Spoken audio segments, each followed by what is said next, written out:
Hello everyone, it's me again, Christoph from Logobooks, and today I'm going to explain you how you can pick the right font for the logo you're working on. I noticed that there is quite a lot of content around on how you can pick the right font that goes together with the logo that you're working on, and they most of the times told the same stuff. They just talked about the serif fonts, the sans serif fonts and the script fonts and so on, but that doesn't explain anything. It just explains what kind of fonts there are, but it doesn't tell you how to use them or how to pick the right one. So this video won't go about serifs and sans serifs, but it really is going to talk about how you need to think about your choice of fonts. The first thing that you need to keep in mind is straightforward. It's just actually the same thing that you're doing when you're designing a logo. You just need to keep the company or the product in mind. You need to keep in mind what it's about. That's it. That's a start. You don't need to start with serifs, sans serifs. No, don't do that. Just think about the company. What is it? What is their service or what is their product? And then you can start thinking about the second step. The second thing that you need to keep in mind is what the brand should feel like. So when you're creating your logo, you already have an idea about the sense of feeling or the visual identity that should be linked to the brand. With a font, it's the exact same thing. You should just do the same exercise that you're doing when you're creating your symbol, and you should implement that on your font choice. So second step, think about what the feeling of the company or the product should be. A third thing that you need to keep in mind is the target group of your client. So basically the clients of your client. So you need to keep that in mind, because in the end, those are the people who buy the products or who need the services of a company. So you're designing everything for the target group. Think about what story should be communicated towards the target group and make sure to pair that information with the choice of your font. If that is set, if you have all those characteristics, you can start using them to look for a font that fits aesthetically with those characteristics. To make it a little bit easier to understand for you, I will give you the example of a luxury brand for which you need to create a logo for. So let's say that there is a luxury brand, but not just a classic luxury brand like Rolex, for example. No, we are working for a luxury brand that is producing clothing or accessories, and the special thing about this brand is that it's quite edgy. So it's definitely not classic. It's edgy, it's a little bit rough, it uses bright colors. Its target group is towards women from, let's say, 25 around 35. The target group isn't just a regular audience, it's an audience that wants to stand out, that wants to be seen, and still cares about high fashion, high luxury, high quality products. Having all that information in mind, you are wanting to look for a perfect font, but hey, there are thousands and thousands of fonts available, so where do you start? I mean, you can start looking online, or maybe you can already use the pre-installed fonts on your computer, or you can start looking in books. I have this book today, The Visual History of Type by Paul McNeil. I'm going to show you how you can use this book in creating or in picking the right font for your logo. So let's take a look at the book. So very quickly, as you can see, the title, Visual History of Type by Paul McNeil, and a little bit of text or the thoughts by Wim Krauwel on this book. It's a magnificent book, I can already tell you that. It's really a great book.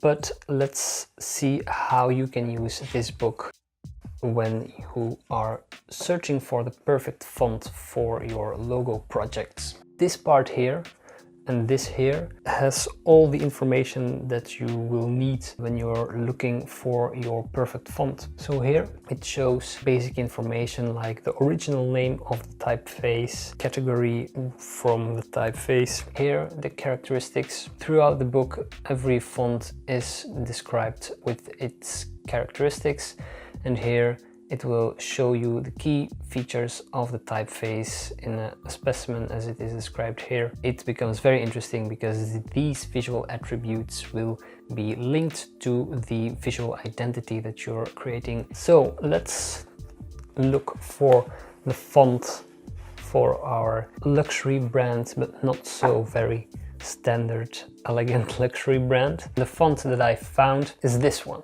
Here you can see the name FE Schrift.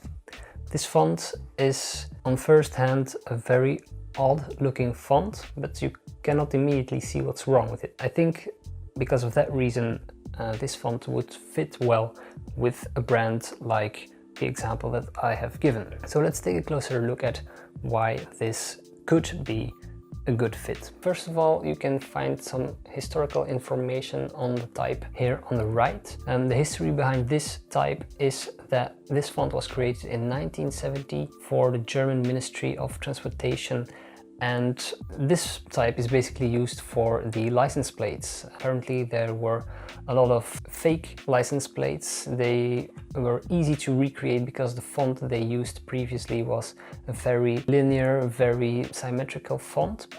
And that's why this font was created. If you take a closer look at the letters, you can see, for example, here the I, that this part is wider than the top part. Also the C, for example, here you can see that the corner is very hard compared to the smooth curve that you can find here at the bottom.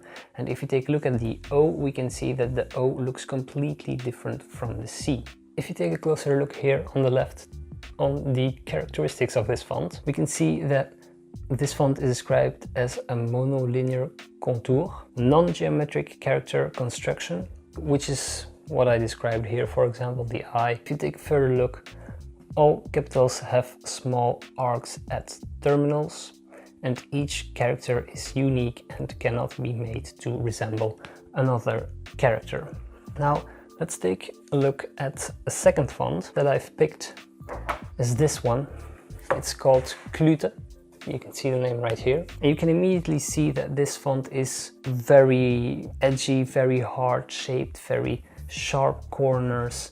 So this font is definitely a lot wilder, a lot rougher than the previous one. I do feel that this font could be a potential winner as well because of its quirkiness and its oddness, let's say. But one thing that you need to keep in mind is that the font should still be readable. So that's a very important part when you're creating a logo, that the company name is still readable. Unless you can find a way to make it so distinctive that readability isn't the top priority. But I do believe that in general, readability is one of the top priorities when you're creating a logo.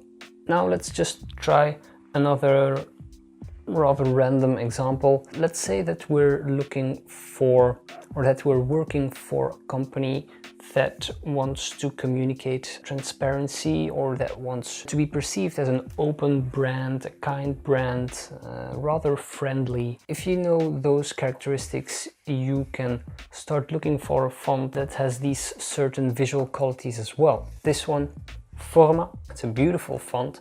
As you can see here, it's quite large, it's quite open, there is a lot of space between the letters, which makes it feel light, which makes it feel kind as well. Also, the lines or the curves are very soft, so this font could be a great choice if you want to pick the font that communicates, well, as I said, the openness, the kindness. Now let's take a closer look at the characteristics. So here we can see that this font has a large X height. I'm pretty sure that you guys know what that means. In case you don't know, it's pretty straightforward. It's just the height of the X letter. Other characteristics: these letters have a slightly flared stem, which means that, for example, the H, or maybe I will show it here with the T since it's bigger. The T is not in a straight line going up, but the stems here are actually going like this. Now I'm of course exaggerating, but since it has that soft flared stem, let's say, the font looks again a little bit kinder, a little bit softer, which makes it better and more appropriate to use for a brand that wants to be perceived as kind or friendly. If you're interested in this book, then I have great news, because the publisher of the book, Lawrence King, is offering you guys a 35% discount if you use the discount code LOGOBOX on their website lawrenceking.com. There are also some other books on which you can have a 35% discount. I will put the links here down below. You can check out those videos as well, and if you are interested in those books as well, just feel free to take a look at them. You might never know that you like those as well. Thank you for watching. Please don't forget to leave a like, or why not subscribe? You can do that by clicking right here. I hope to see you next time, and take care. Bye.